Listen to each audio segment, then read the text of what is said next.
Hey guys, how y'all doing today? My name is Franchise Fanatic and welcome back to the channel. And today, for you guys, is another Jurassic Park movie review. Today we're tackling the second of the Jurassic era, Jurassic Park The Lost World, or The Lost World, Jurassic Park 2, whatever you want to friggin' call it. We're reviewing that one. Now, if you remember from the first Jurassic Park review, I had a big a DVD collection, of the first 3 in the trilogy. I still have it. I'm going to be trading it into the exchange because if you guys have seen my community post, I bought this. It's the exact same thing. It's actually literally the exact same back cover as well with the first 3 movie pictures in it. But it's on Blu-ray, so it's actually pretty cool. Nothing too insane to it. It's just the discs and, it's got the thing. It's got the 2, movies in it. But it's pretty cool. And I've never seen this trilogy in Blu-ray, 1080p quality. It's always been that kind of garbage DVD quality. So to actually have it, actually be good was pretty cool. So watching The Lost World for the first time in 1080p, pretty groovy. Now, look, a lot of people consider this movie to be inferior to the first one, and yes, I think it is. However, it's not a bad movie. I think a lot of it is actually really good. I think, look, the first movie had the really I think the main reason why Jurassic Park 1 works so well, even in 2022, 2023, is the plot. It's such a unique concept that I guess Jurassic World is the same concept in a way, but the first Jurassic Park really stood the test of time in terms of its plot and its story structure. This is a little bit lessened. They're not at the park, they're in the woods, and there's hunters, and it's still fun. But every time I watch this movie, the first 25 minutes or so, I'm like, this isn't as good as the first one. And then you get introduced to Roland Tembo, and you see Kelly, Ian's daughter, you see Sarah Harding, and Nick Van Owen, and all the other guys that I can't remember the names. They are genuinely not as good as the first. Just the writing, the acting, none of it. But none of it's bad. It still sucked me in the first 20 minutes or so. It was still a really stellar cast once you get used to, this is not Jurassic Park 1. They're in the jungle. There's no park, none of that stuff. It's literally the complete opposite of the first film. Because think of the first film as Alan, Ian, Ellie, they're all in it, right? The Lost World is like an Ian-centric story. And of course Jurassic Park 3, which will be the next one, is an Alan Grant-centered story. And that's a good thing. It doesn't all have to be in the park. I'm glad they took risks, and I'm glad they did something different. And they took Ian Malcolm, who in the first movie is kind of a creep, kind of a weirdo. He's just like, just like hand-boning himself like Rigby, he's effing crazy. But what he's saying isn't crazy. He's just kind of a, when I say he's crazy, he's not like a mentally unstable person like Joker. He's just kind of a weirdo, You know people like that. Don't say it's me, because I'm not, don't be, oh, you're a weirdo, but, someone that isn't me who's like that. I'm sure. I do, for sure. No names. But I do think that, he means well. He's just kind of weird and kind of, awkward, I guess. And then in this film, they took, how do we make this character, how do we make it work? It's like Batman in the Lego movie. He's great in the Lego movie, but how do we make a Batman, the Lego Batman movie, with, Batman is now the centric character? They pulled it off masterfully. They did it good in the Lego Batman movie, one of the best DC movies of all time. And they did it good in this film as well. A lot of it does work. Of course, we get to see that, he has, Sarah Harding as girlfriend. He has a black daughter, so I'm assuming they adopted. They don't really say it. Doesn't really matter. I'm assuming they adopted, but, they're not married. They're boyfriend-girlfriend type thing. So it's kind of interesting to see how that, dynamic works off between Kelly, who, look, for, not necessarily like a teen actor. I don't know how old she was when she filmed The Lost World, but she's a good kid actor. I think when it comes to child actors, there's not a whole lot of them that are that good, Harry Potter 1 and 2, and maybe you could pull off 3. They're more teenagers than that, but, like child, under 10-year-old actors, there's not a whole lot of good ones. Again, Harry Potter is really the first thing that comes to mind. Jurassic Park 1, this film, and I guess Jurassic World with Gray. I guess he's cool, but, you look at, like, Anakin from The Phantom Menace.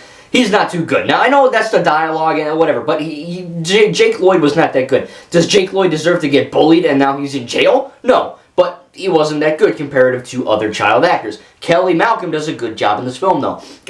Going back to Sarah Harding, of course, Julianne Moore, she's good in this. Ian Malcolm is back, of course, he's the main guy. He's good. Roland Tembo is basically the only guy that learns a damn thing in the whole movie. Because he goes on the island like, hey, I'm gonna hunt a T-Rex, I'm gonna kill it. It's gonna be sick, it's gonna be dope. It's gonna be lit AF. And it happens, and he doesn't kill it because Nick Van Owen, of course, exchanges the bullets and all that. But, he ends up tranking it, and he what's-his-face is like, hey, you did it, Roland, you captured a T-Rex, yay! And he's like, yeah, well, I've had enough in the company of death or whatever. He poops off, he leaves.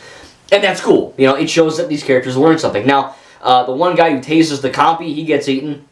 So a lot of these guys do die. Especially the dumbass who's like, snake! And he just runs into the freaking waterfall. Whatever. If there was a giant effing T-Rex, like, right there, and a snake or a spider crawled in my clothes, I'd just stay the hell still. I'd be like, look, I'm just going to let this play out and see what happens. I'm not going to dart to the waterfall where the giant T-Rex is. That's just me. I'd probably run into the waterfall, though. I'm just going to say it. I'd probably do that. I do that. But anyway, I think that, the majority of the actors are good, the writing is good, all that. It's typical Jurassic stuff. Now, in terms of negatives, I will admit the CGI looks a little bit lacking. I think one of the most powerful shots in the first film is where Alan first sees a giant Brachiosaurus eating, from a tree.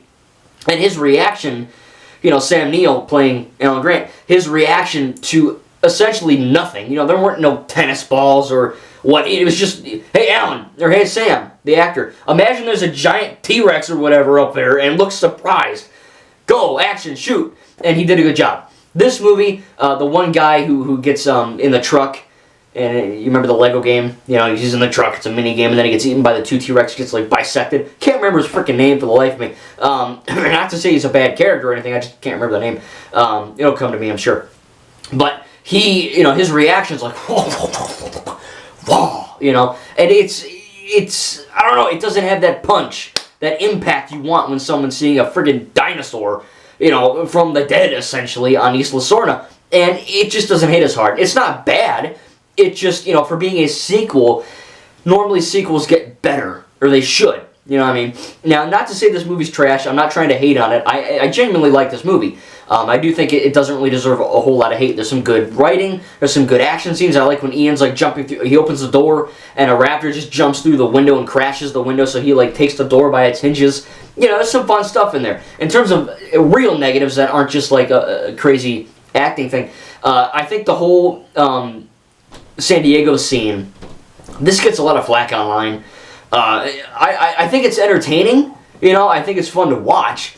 It just doesn't make a whole lot of sense. I know Steven Spielberg, he has that money, he has that power, where he can go, I just wanted to make this because it'd be fun. And it'll make me happy, so we did it, right? But it doesn't make a whole lot of sense. And again, it is fun, it is entertaining, but it's jarring, it's completely wonky how they did it, because, when they're in Isla Sorna and they're about to get on the InGen helicopter or whatever, they escape, Nick goes into the amphitheater or whatever, wherever he goes, to kind of radio help. That scene where Sarah and Kelly are like digging, you know what I mean, and Ian's on top of the thing and the two raptors are chasing him, that scene feels like the conclusion, the climax of the film. That feels like they're hitting a stride, and they get in the helicopter, and the movie should be over. It's wrapping up. But instead they go for what I like to call the epilogue, and they have that whole San Diego scene. Again, it's genuinely fun to watch. It's fun to see a T-Rex in the middle of an effing city, hitting cars and crashing through windows, and people are jumping out of the way. It's funny stuff. But that's when Steven Spielberg loses me, because he tries to go comedic. The whole movie, there's one or two funny moments, where that Peter Ludlow's like, all right, guys, let's go home. Yes, let's go.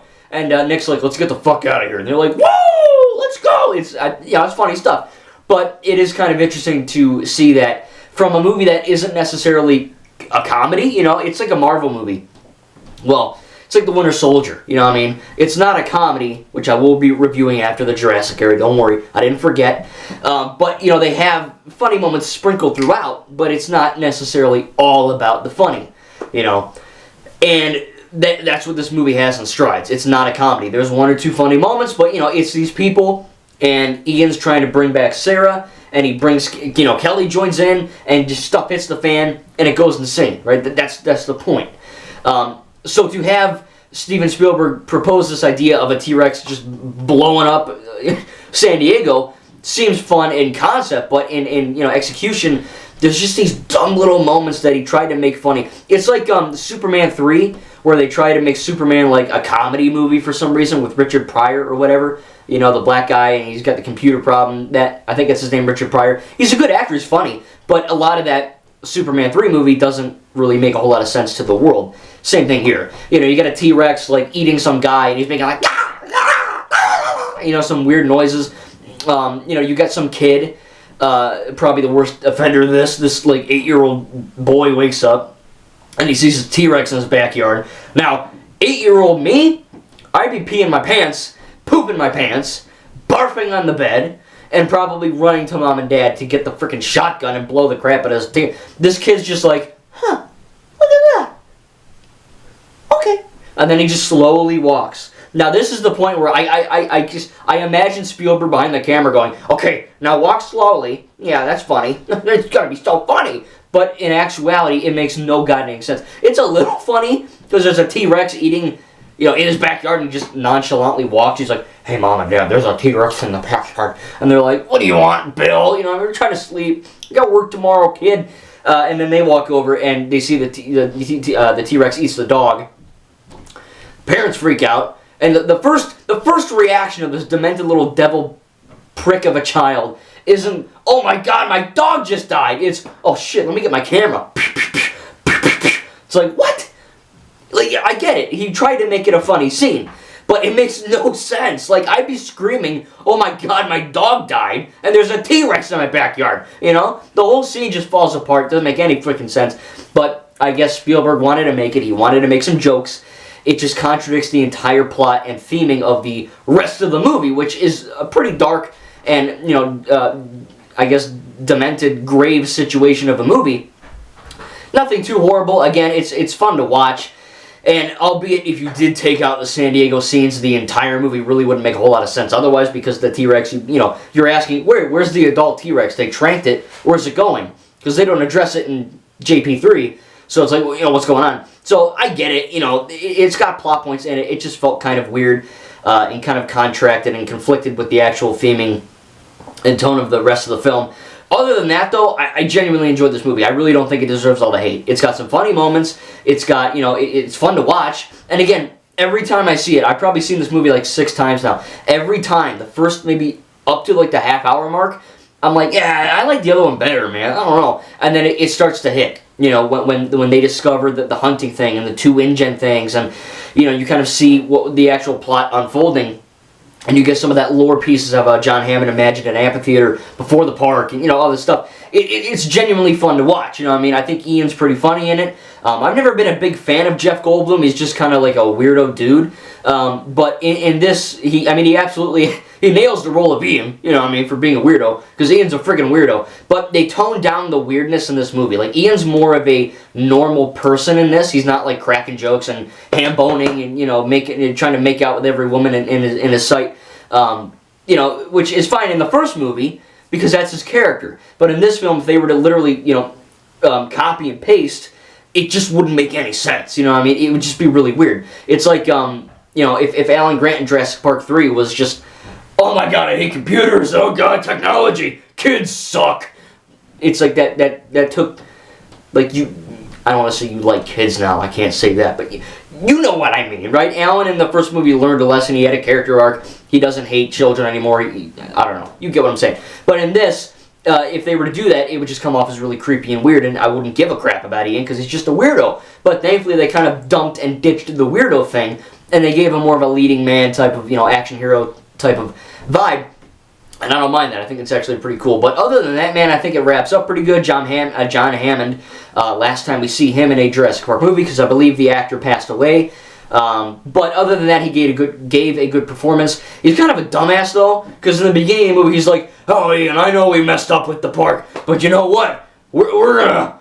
Your girlfriend, man, she's at that island. She's gonna take those pictures. It's gonna be sick. And Ian's like, you're a dumbass, John. You know what I mean? It's just like, you're an idiot. Like, why? And then, of course, in the end of the movie, he's on that TV program, CNN, of course, and he's like, oh, you know, these dinosaurs require our absence, not our help. And that contrast to the beginning of the movie, where he learned apparently nothing, to the end of the movie, where he's like, yeah, I learned my lesson, it's all good. But you don't see that. You know what I mean? I guess he just effed up and sent Ian and all these people, and then as soon as they left, he was like, oh, I made a mistake again. Whoops, my bad. I learned. I don't know. I guess that could just be poor writing. Other than that, you know, it's not a big thing. It's just, it is nice to hear John Hammond kind of wrap it up with that iconic music and see that awesome pterodon, whatever, just roar on the tree branch. So, you know, it's good stuff. But there's a few little missing links here that really make it as good as Jurassic Park 1. Is it a horrible movie? No. Is it a better movie than the first one? No. But on its own, as a sequel of the Jurassic era, the 6 films, is it a good movie? Yes, I think it is. I don't think that it hurts the franchise. I don't think that it's a terrible experience. I had a lot of fun watching it. I always have fun watching it. Again, if you're going to compare this to the first movie, there's no contest. But when you're watching a 6-film saga, no one should be doing that. You know, I mean, it's not like you're watching The Hobbit and you're on The Hobbit 2, Desolation of Smaug. You're like, man, this isn't as good as the first one. I hate everything. It's like, you have to watch them all. Like, it's part, like, you know, The Lost World is part of a 6-film saga. So if you're constantly comparing every movie to the first one, you're never going to get any enjoyment out of the other 5 movies, you know? So I think that it's a good film on its own. As a sequel, it's pretty darn good. It does not reach the heights of the first, but I don't even know if they were trying to do that. They just wanted to do a different plot and make it better and more bigger, you know, in scope, and it definitely did that. In terms of the scope, this movie's off the chain, man. They're in the jungle. There's the hunter thing. There's the raptor fights. There's the, you know, Kelly thing. There's, you know, all this crazy San Diego stuff. I know a person who's like, oh man, Kelly did a front flip and kicked a velociraptor at the window. This movie sucks ball. And I'm like, what? Like, in the beginning of the movie, Kelly mentions that she's an athlete and that she got cut from the team. And she does a little thing. She kicks a raptor and Ian makes a joke. It's a character arc. It's not a good one, but it's a character arc. It's there. You know, it's not just, it's not, like, if she just did a random ass flip out of nowhere, that'd be weird. But the fact that they alluded to it before, I don't know. I guess opinions are different, right? But I don't know. I didn't mind it. I thought it was a funny thing. I think it is a little bit more cheesy than the first, but, you know, in that point, it's just, look, if you're bringing dinosaurs back from the dead, and, you know, in the later movies, we got Maisie, who's literally a clone girl, like Omega from the Bad Batch, you just have to understand that this is a sci-fi series. You know, if you can accept the fact that they brought T-Rexes back from the dead, but you can't accept the front flip, I don't know what to tell you. But it is a good movie. I think The Lost World Jurassic Park holds up pretty good, maybe not as well as the first, but it definitely is a good movie in the Jurassic era. I'm going to give Jurassic Park 2, The Lost World, let's see, F to an A+. I don't know. Probably give it an A-. I think that's a good score. You know, the San Diego thing's a bit crazy for me. They try to go too jokey with it, but overall, I don't think there's a whole lot to hate in this film. I think it's pretty well done. Holds up fairly well. Now, Jurassic Park 3, on the other hand, which I'm watching at the time of recording this, I'm watching it tonight with my family. It's my least favorite, for reasons I will get into in the next review. But anyway, hope you guys enjoyed this little review of Jurassic Park: The Lost World. I'm going to give it an A-. And make sure to tell me in the comments down below what you would give it from an F to an A+. Again, not the best, but it's also not the worst. Thank you guys, and we'll see you in the next video.